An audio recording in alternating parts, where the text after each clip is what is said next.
Bilqis anak Abi tersayang, tumbuhlah dalam iman. Abi tuntun dengan doa agar kau selalu dekat Allah Ta'ala. Abi tak minta harta dunia, tak minta pangkat dan nama. Abi hanya berharap kau jadi anak yang salehah.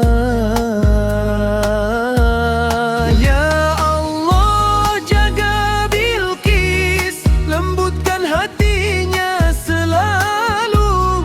Jadikan dia anak salehah, taat padamu ya Rabbku. Ya Allah, bimbing Bilqis dalam setiap langkahnya. Anak yang berakhlak mulia, penyejuk hati, permata keluarga. Jika Bilqis lelah dan jatuh, ingatlah Allah selalu. Abi ada dalam doa, memohon ridha untukmu.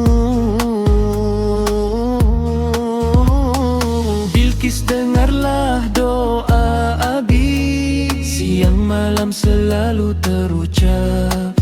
Jadilah anak yang baik budi, dalam lindungan ilahi Rabbi.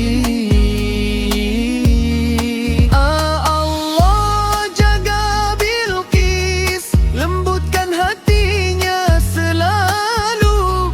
Jadikan dia anak salehah, taat padamu ya Rabbku.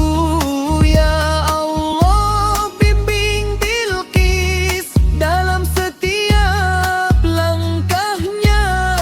Anak yang berakhlak mulia, penyejuk hati, permata keluarga. Ya Allah, jaga Bilqis, lembutkan hatinya selalu. Jadikan dia anak salehah, taat padamu ya Rabbku.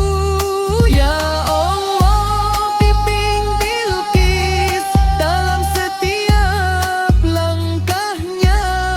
Anak yang berakhlak mulia, penyejuk hati, permata keluarga.